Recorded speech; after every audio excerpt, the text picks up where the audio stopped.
everyone, Rivera here. Thanks for tuning in to hear my presentation about Market Leader. I'm going to talk about the process for developing the tool that I have today. I started out as a virtual card game, gaming, just something for fun, and I've turned into something else, a quantitative analysis tool. And looking forward to talking about that process with you, and the tools that I use to get from, where I started and where that tool is today. I have in mind to talk with you about AI in that development process and the AI use cases that I had experience with. And I'll talk a little bit about data mining and the role that Python plays in, and then I'll provide a demonstration of what I have. About me and the market leader game, my work experience beginning from 1978, just to give you an idea of how long I've been at this, right? I was a veteran, a programmer for a period of time, a solutions architect, a pre-sales engineer, whatever you want to call that. Currently, recently, I should say, I became account executive. And then after an account executive experience, I decided I wanted to be a solo game developer, maybe an entrepreneur, to release my product, whether it's a game or something else, another phase of my career based on that. My education is a bachelor's of computer information systems from University of Maryland Global Campus. At the time, it was the European division.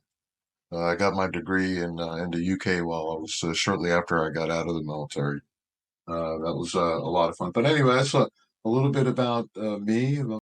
In general, I would say I'm not a huge fan of generative AI for art.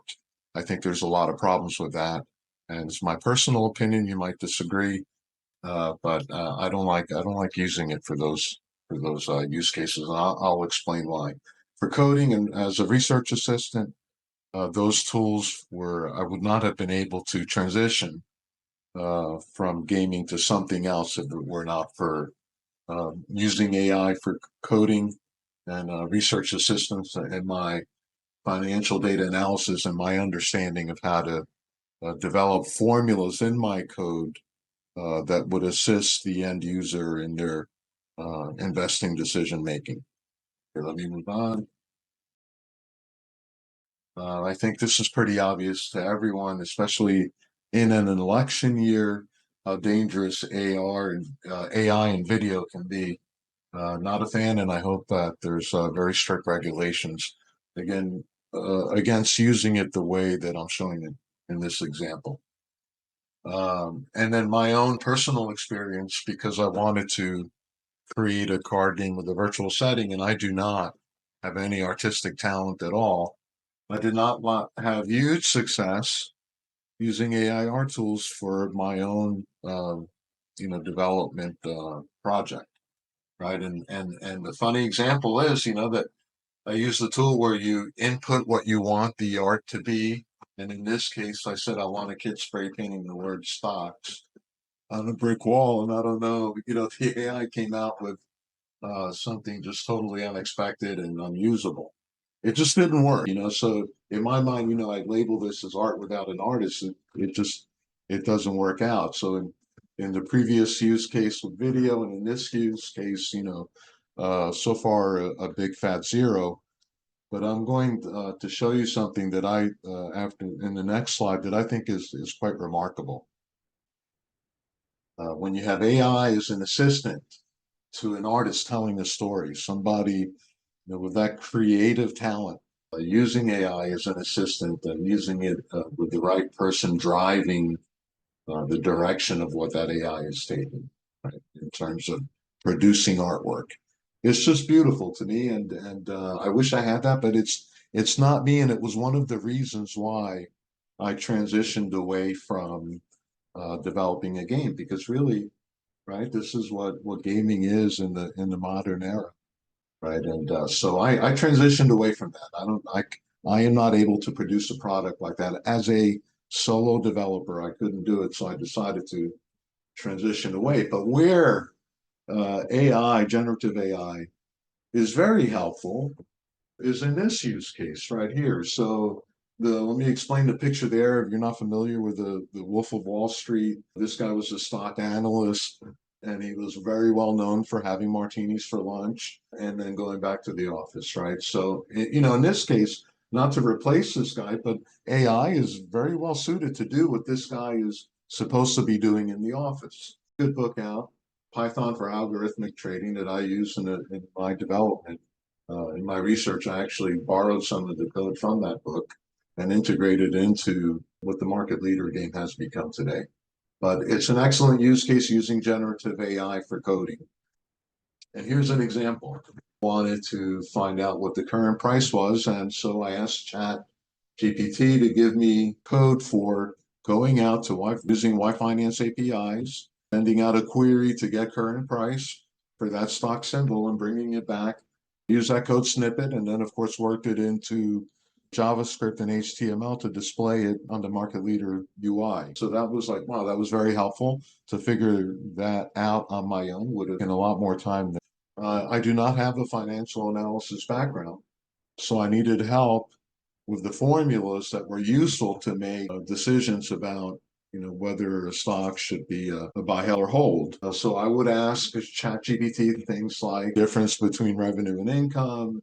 How do I calculate things like earnings per share, just to increase my understanding of financial analysis, and then using the formulas that they give me into the code, I can automate financial analysis within the market leader game. And I'll show you an example of that. Transitioning away from that topic and into how do you get the data, perform stock analysis, and make a recommendation based on that analysis.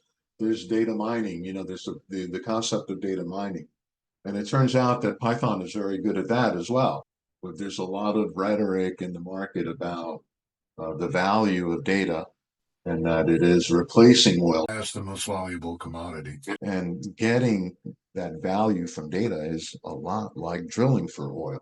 The imagery in this particular slide on the far left sort of, borrows from that drilling for oil, processing it at the refinery and turning it into something useful, fuel for your car. I look at, the data that's available from Yahoo Finance and places like TradingView, and then process. That's the sort of crude oil, right? Drilling for that crude oil and then processing it for something useful is the Python. And there's another really good book, Python for Finance, that you should check out.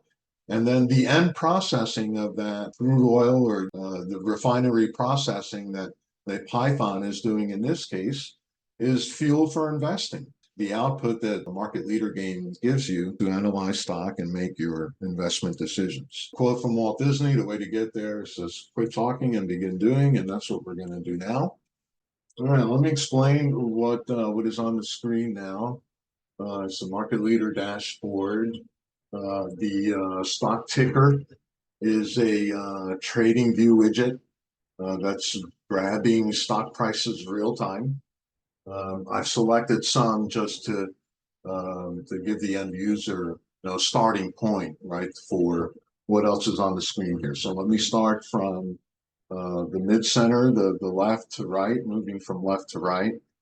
That's where you kick everything off. You enter a stock symbol and you click on that Analyze button. And when you do that, all the rest of the screen will populate automatically. And I'm starting here on the far left with the report card. And the report card is valuable to me, right? You can get stock data from a lot of different places. But here, the report card is the differentiator, right? This is, in my mind, what makes it different from everything else is it does a lot of the data collection for you. What's on the right of that, the stock price data, the financial data, and you see what's in that table, right? Current price, previous close, what the market thinks the price should be, what the price was 5 years ago. There's a ton of data here. The Standards & Poor's 500 ETF trust price, and then the financial data, the standard information, company name, stock symbol, sector, website, all of that stuff, and then the specifics that it grabs, from things like the balance sheet and the income statement, right? The number, the net income reported on date. I'll show you the date and the net income that they reported, the total revenue, all of the margins, the gross profit and profit margins, the EBITDA, the operating expenses, all this shares outstanding, and the EPS forecast moving forward. All of that data comes in automatically for any stock symbol that you enter. Anything in the New York Stock Exchange and NASDAQ will populate here, right? And then so as I was saying before, you can get a lot of this data, or all of this data from a lot of different places. But what you don't get is sort of a simplified breakdown of what's important about this data. Is it good or bad in terms of the financial condition of this company? So what are the quarterly earnings per share? Is a cross section of the different information that you bring here, right? The combined margin, the gross profit and operating margin, the expenses to revenue percentage, right? How much does it cost to produce a dollar of revenue? What is the beta, the volatility, the risk, the level of investing in this particular stock? How much does that price fluctuate? And that's what this will bring back. The 5-year growth rate, what was the price 5 years ago as compared to the current price? By how much did it grow? What is the total revenue per employee? And then from that, I give a grade. It's like a bell curve. And what's funny is that the companies that you would think are at the top of that curve, or not the top of it, but at the far right of it, the very best scores are the companies that you would expect to be there. They are the top performers, what they say, the bellwether stocks or whatever companies, right? And the marginals are sort of, the middle of the road. So it really tracks. That bell really tracks. And then at the far left or the bottom is the one that you see are struggling financially. And the other thing that is really cool about this is that it tracks in terms of the recommendation for the most part. So what I'm showing on the very far right is what is my recommendation based on that report card. And then what are the analysts' opinions? And I show what the consensus is. I grab the image based on that consensus, whether it's buy, sell, or hold, strong buy, will underperform, overperform. There's a consensus opinion, and I show what that consensus opinion is in the image. And then I have of course, my recommendation just next to that. Okay, so let's start. Why don't we start with Palantir? PLTR, a very good stock with very good financial. I think it's a hold right now, but this is a good stock, and in my mind, it gets good marks. All right, there we have it. All of the data comes in just that quick, right? Earnings per share is 250. That's a D. That's kind of on the low side of the bell curve, right? Combined margin, you add them all up. What is it? On the bell curve, it's a B. It's very good. Expense to revenue is kind of high. The cost management may be an issue. Stock price volatility index is kind of high. It's on that top of the curve. The 5-year growth rate, this is why I was thinking it was an excellent example, is excellent, 150%. This is as good as it gets. And the revenue per employee is kind of there. I have it underperformed. I gotta check my calculation here, but I'll show another example with this here. The consensus though is a hold. So if I'm off on my calculation, I'm not too far off. I'm pretty close. There are 4 of the stock analysts that agree with me, of all the people. One is strong buy. There are no buys. There's a strong sell, a sell, and a hold. So I'm saying it's an underperform. All right, let's see one that is very good consistently. Microsoft. Let's pull that one up. XFT. All right, so where are we with this one? Of course, it's on the top for everything. Earnings per share is $9, above $9. That's awesome.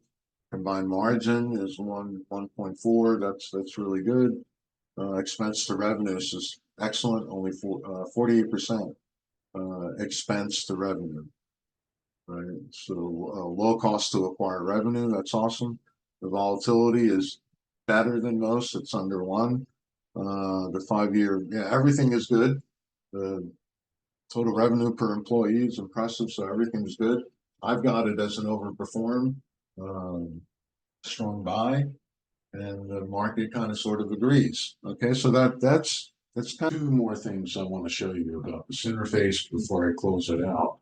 Number one is something that you see in a lot of standard financial analysis tool or the plots and the graphs. So I've plotted out the 5-year chart for each of the companies that you want information for, and that should jive with the price 5 years ago as compared to the price today. You can see it, all the interim time to get there, where it's been, and how fast it got to where it is now. All the fluctuations up and down along that path are visible in the chart, so that's kind of cool. The other thing that I want to show you, I want to jump out here to the PowerPoint and explain it first, and then I'll show you on the screen. It's kind of neat, and I think really a differentiator. I haven't seen this anywhere else. But that is the least squares Monte Carlo algorithm applied to the output that you get with the data received from Yahoo Finance. It's a random simulation to model I emphasize the word possible future scenarios. In this case, LSM has been applied to stock prices. So the output that you get is what the stock price can possibly be in different time horizons. And the way I've included it in my code is at 1, 3, and 5-year timelines, what the possible scenarios are going to be. It runs through 50,000 simulations to arrive at that estimate. It'll be really, really cool to see next year. I haven't factored that into the recommendation. I really kind of want to see the application of that algorithm in real time before I do anything like that. But I think it's just interesting to note, something to write if you do invest in a stock today, what the LSM algorithm is telling you that price will be a year from now. And then when you look, at your portfolio to see if it matches, that would be really good news. So anyway, here is in this slide a chat GPT explanation of what the LSM algorithm looks like and the formulas that it applies against the inputs that you give it. I can tell you, I can't explain that formula. That's beyond my mathematical ability and expertise. But I can tell you that the input that it's looking for are very simple. It's just current price and the level of volatility of that equity, and that's it. The other things that you input but are not variable with the stock symbol, the other things that are static variable values that I've applied in the formula are the risk level that you're willing to take in your bet that it's going to be that price, and the number of simulations or iterations of the model that you want to go through to get to the estimate or the possible price that the stock will be at that time. So anyway, I took it. There's a formula. The book Eve's Helpish. I hope I'm pronouncing that right. He converted that formula to Python code in this book. I took the code that he converted in the book and applied it to my application. I had to make very minor adjustments to it, but for the most part, the formula and mathematical, the conversion of the math formula to Python part is right from that book. So anyway, there's the explanation, and let me show you how that's been applied. I'll come up with a new, let's say, grab something that comes up in the stock ticker here, SMCI. And this is where the output will come. Calculates probability of future price. There are the variables that have been applied to that formula. The output is the 1, 3, and 5-year LSM growth rate. It shows you what your return will be for if you buy at that price, what your return will be per share at these timelines. So anyway, let's see what SMCI looks like. They're smaller growth rate in each of the timelines. Let's see something that I know to be large. Palantir.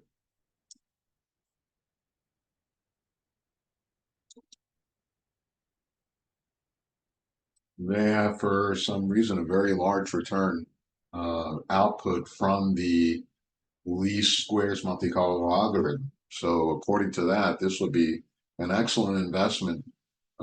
Return per share according to this algorithm. It'll be very interesting to see a year from now when the fact it's real or close to real. Value again is not just in the data. Getting the data like that though is awesome. You see here, like you have the net income, how much for any company, the date that it's reported on.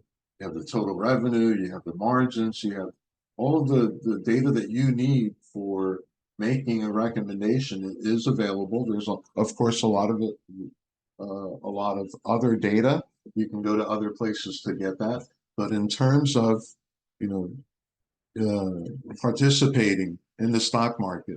This, in my mind, just opens it up to everyone. You don't have to go to, an expensive stock analyst if that is beyond your means to get, a recommendation on how to participate other than what you just heard on the news or what your buddy at work told you.